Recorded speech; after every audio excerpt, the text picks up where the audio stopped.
Hey you, mind your dirty tongue. I'm not characterless like you, okay? आणि तू हे सगळं मुद्दाम केलं ना मला त्रास देण्यासाठी. तुला हे खूप महागात पडेल. चल हो बाजूला.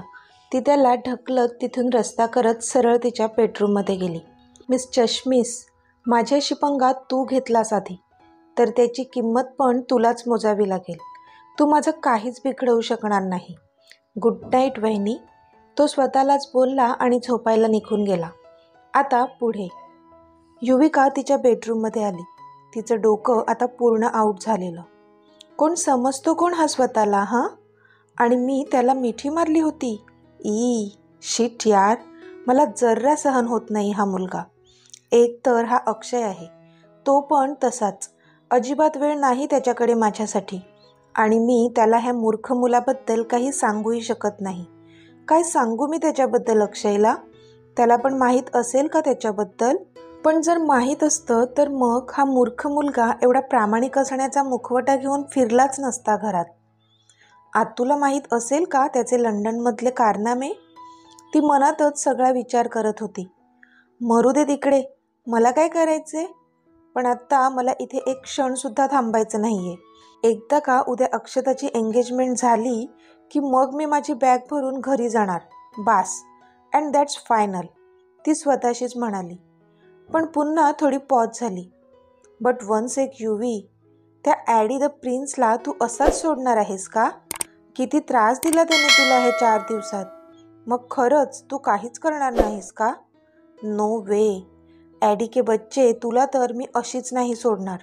बदला तर मी घेणारच. उद्याचा दिवस चांगलाच लक्षात राहील तुझ्या. Just wait and watch. ती स्वतःशीच गूढ हसली आणि बेडवर आडवी झाली. इथे मयुरी तिच्या बेडरूममध्ये रेसलेस फिरत होती. शिट यार, किती छान चान्स मिळाला होता आधीसोबत कपल डान्स करण्याचा. पण ही मिहिका कुठून तडमडली देव जाणे.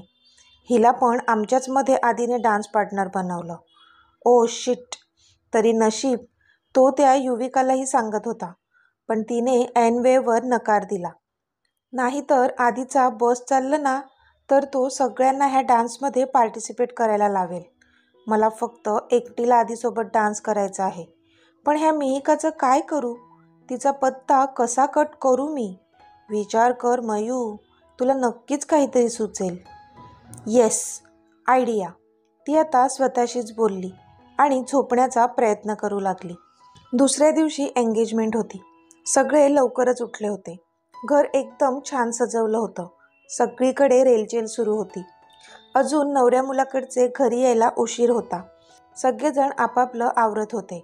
युविका मात्र अक्षताच्या रूममध्येच होती. अक्षताला तयार करण्यासाठी 2 मेकअप आर्टिस्ट आल्या होत्या. त्यांना काही हवं नको ते पाहत होती युविका. बऱ्याच वेळाने अक्षताला त्या मेकअप आर्टिस्टने रेडी केलं.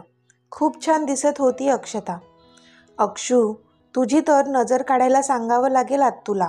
युविका तिच्या चेहऱ्यावरून तिचे दोन्ही हात ओवाळून बोटं मोडून तिला बोलली.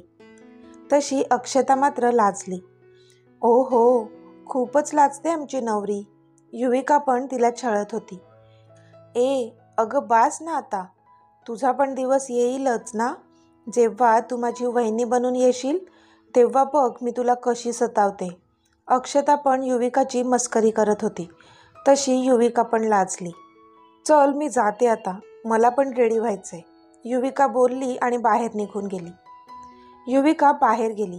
ती जात होती तर लांबूनच तिला आदित्य आणि मिहिका दोघे बोलताना दिसले. ती मनातच चरफडली. तरी त्यांच्याकडे दुर्लक्ष करून ती तिच्या रूमकडे जाऊ लागली. तोच तिच्यासमोर मयुरी आली.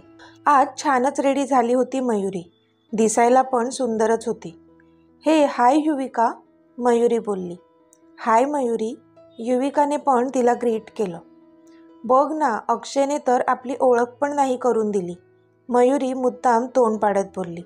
इट्स ओके, मी ओळखते तुला. लहानपणी आपण खेळायचो ना, तू विसरलीस का? युविका बोलली. हो का? पण मला नाही आठवत तू, मयुरी नाटकीपणाने बोलली.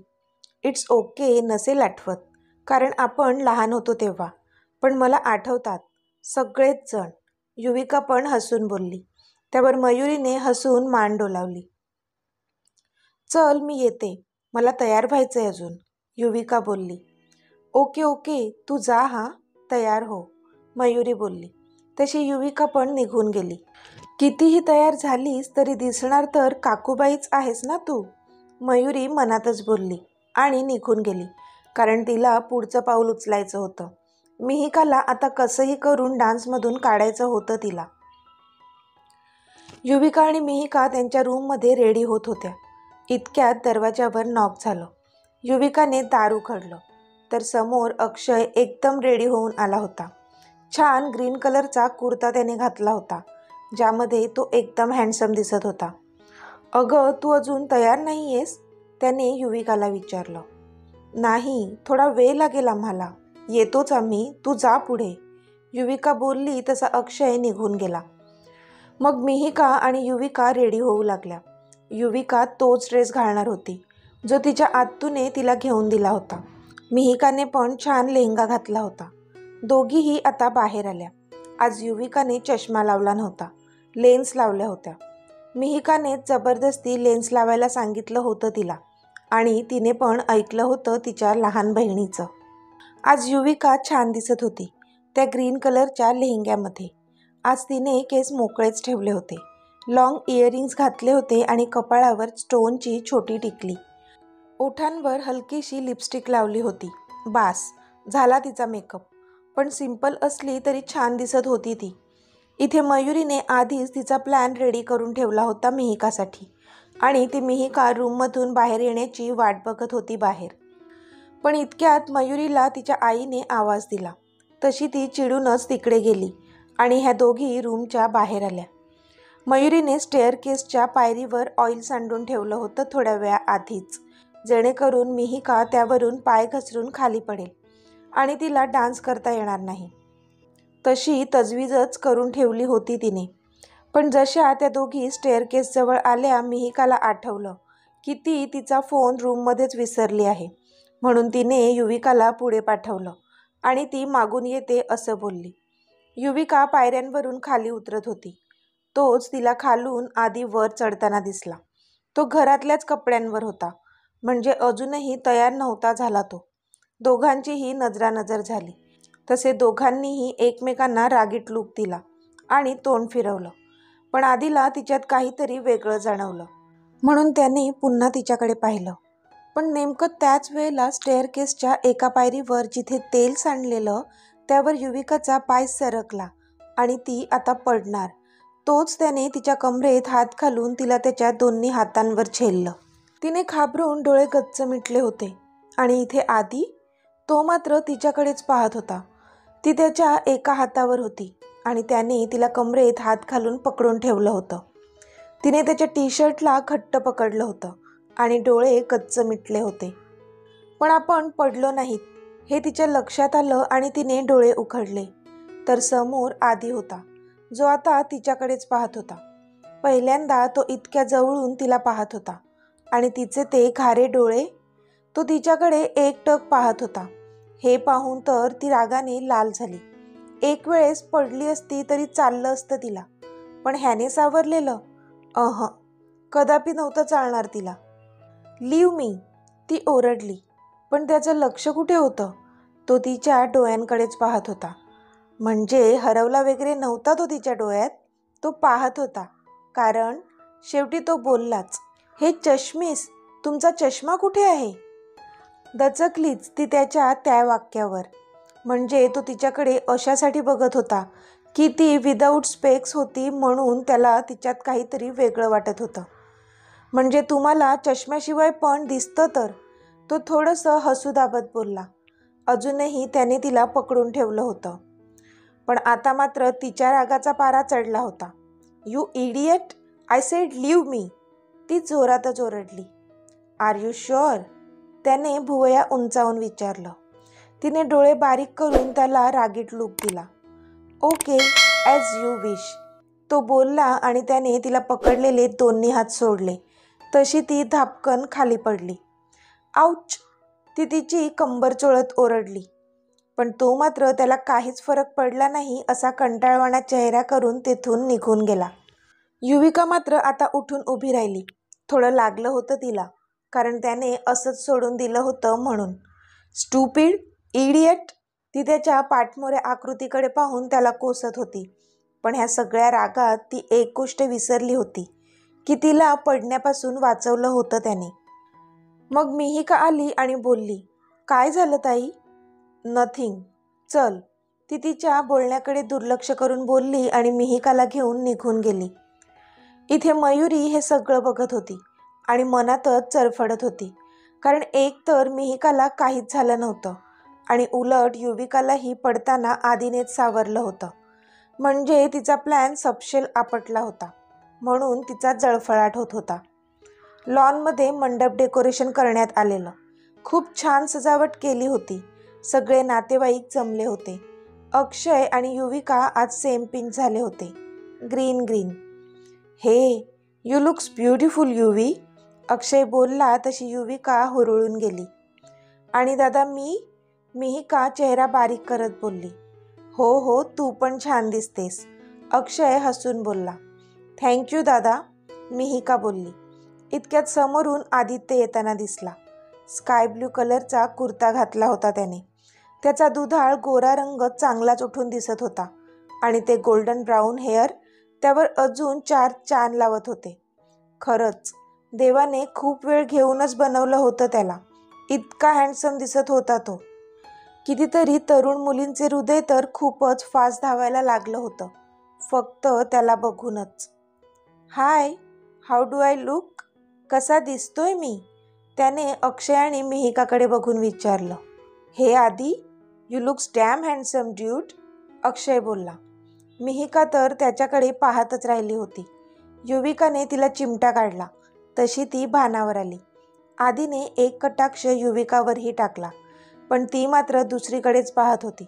त्याच्याकडे बघावंसं देखील वाटत नव्हतं तिला. तो मात्र मनातच बोलला, ॲटिट्यूड किती कुट्टून भरलाय हिच्यात. दोघांनीही मनोमन एकमेकांना खूप साऱ्या शिव्या घातल्या. हे मिहिका, मयुरी कुठे आहे?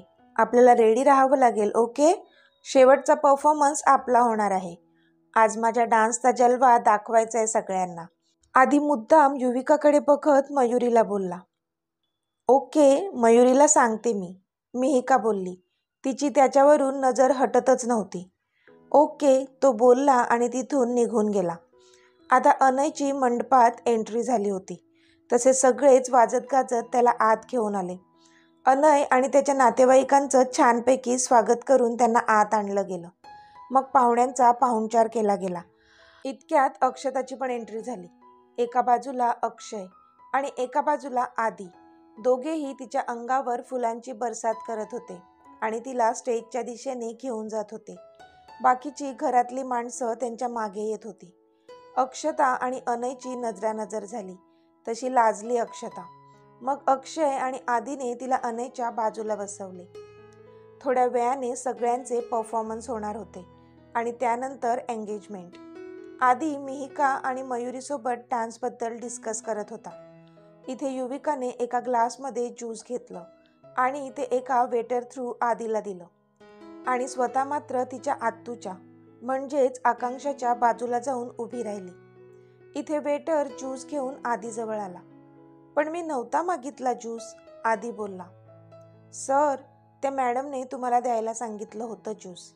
वेटरने युविकाकडे बोट दाखवलं. पण जसं आदीने त्या दिशेला पाहिलं, युविकाने नजर फिरवली आणि दुसरीकडे बघू लागली. पण बाजूला आकांक्षा उभ्या असल्यामुळे आदीला वाटलं त्याच्या छोट्या आईने त्याच्यासाठी ज्यूस पाठवलाय. त्याची आणि आकांक्षा दोघांची नजरानजर झाली. तसं आकांक्षाने भुवया उंच करून त्याला विचारलं, काय? तर तो ज्यूसचा ग्लास दाखवून थँक्स बोलला. आकांक्षांना काही कळलं नाही. त्यांना वाटलं तो चिअर सांगतोय म्हणून त्यांनी पण मान हलवली. इथे आदीला पण गरम होतच होतं म्हणून मग त्याने ते ज्यूस प्यायलं. आणि इथे युविकाने मात्र मनातल्या मनात स्वतःला दाद दिली की फायनली ती तिच्या प्लॅनमध्ये सक्सेसफुल झाली होती. ॲडी द प्रिन्स, तुला डान्सचा जलवा दाखवायचा आहे काय? आता मी पण बघतेच कसा करतो तू डान्स माझ्या बहिणीसोबत, ती मनातच बोलली आणि अक्षयच्या बाजूला जाऊन उभी राहिली. आता एक एक परफॉर्मन्स सुरू झाले होते. आधी अनयच्या घरचे एक एक डान्स परफॉर्म करत होते. आणि थोड्या वेळाने इनामदारांच्या घरचे डान्स होणार होते. सगळे आदित्यला शोधत होते, पण आदित्य मंडपात होता कुठे? युविकाला खूप हसू येत होतं. ती तोंडावर हात धरून हसत होती. ताई, तुला काय झालं हसायला? मिहिकाने विचारलं. तशी युविका थोडी स्वतःला सावरून, अगं काही नाही, हे बघ व्हॉट्सॲपवरचा जोक वाचत होते म्हणून हसत होते मी, युविका बोलली. तसं मिहिका पण तिला काहीच बोलली नाही. इथे आदी त्याच्या रूममध्ये होता. त्याच्या वारंवार वॉशरूमच्या फेऱ्या चालू झाल्या होत्या. पोटात खूप दुखत होतं त्याच्या, आणि तो मात्र वॉशरूमच्या दारातच होता. ज्यूस पिलं होतं ना बिचाऱ्याने, जे आपल्या युविकाने खास त्याच्यासाठी बनवलं होतं. तो पोटाला हात धरूनच होता की दरवाजावर टकटक झाली. येस कम इन, त्याचा दर्दभरा आवाज आला. तशी युविका दार लोटून आत आली. तिला पाहून त्याच्या चेहऱ्यावर आठ्या पडल्या, पण ती मात्र त्याला बघून खूप हसू लागली, कारण त्याचा अवतारच तसा झाला होता. थोड्या वेळापूर्वी एकदम हँडसम हंग दिसणारा तो ॲडी द प्रिन्स आता मात्र एकदम केविलवाणा भासत होता. केस विस्कटलेले, चेहरा पडलेला, आणि घरच्याच कपड्यात होता तो, म्हणजे वॉशरूमच्या फेऱ्या चालू होत्या ना म्हणून. युविकाला हसू कंट्रोल होत नव्हतं, आणि इथे आधीचा पारा चढत होता. काय काम आहे तुझं इथे? निघ इथून, तो रागातच बोलला. एक तर त्याला कळत नव्हतं की हे असं काय त्याच्या खाण्यात आलं की त्याला हा त्रास झाला. अरे चिल, तुला कळायला नको का? आता तुझी जी अवस्था आहे त्याच्या मागचं कारण काय आहे? ती बोलली. तसा तो मात्र तिच्याकडे प्रश्नार्थक पाहू लागला. मग ती हसली आणि तिच्या हातात असलेली जमालगोटाची बॉटल त्याला दाखवत तिथल्या त्या टेबलवर ठेवली. बाय द वे, ज्यूस खूप छान होता ना, ती बोलली. तसं त्याला क्लिक झालं की तो जे ज्यूस प्यायला होता ते त्याच्या छोट्या आईने नव्हे, तर ह्या चष्मीसने दिलं होतं त्याला. आता त्याला आठवलं छोट्या आईच्या बाजूला युविका उभी होती तेव्हा. आता मात्र त्याचा रागाचा पारा चढला. यू चष्मीस, आय विल किल यू, तो बोलला, आणि त्याने तिथली एक उशी तिच्या दिशेने भिरकावली. पण तिने ती चुकवली आणि मोठ्याने हसून बोलली, आता दाखव हा तुझ्या डान्सचा जलवा, पण सगळ्यांना नाही हा, फक्त त्या वॉशरूमच्या 4 भिंतींना, ओके, ती बोलली आणि पटकन तिथून पळून गेली. आधी मात्र आता चिडचिड करत तिच्या दिशेने धावत जाऊन बोलला, यू चष्मीस, पण तेव्हाच त्याच्या पोटात दुखू लागलं आणि तो जोरातच ओरडला, उई मम्मा, आणि तो वॉशरूममध्ये पळाला. तर मित्रमैत्रिणींनो, आजचा भाग तुम्हाला कसा वाटला ते मला कमेंटमध्ये सांगा, आणि जर आवडला असेल तर व्हिडिओला लाईक करा, शेअर करा, आणि चॅनलला सबस्क्राईब करून बाजूची घंटी नक्की दाबा. चला तर भेटूया आपल्या पुढच्या भागात. तोपर्यंत धन्यवाद.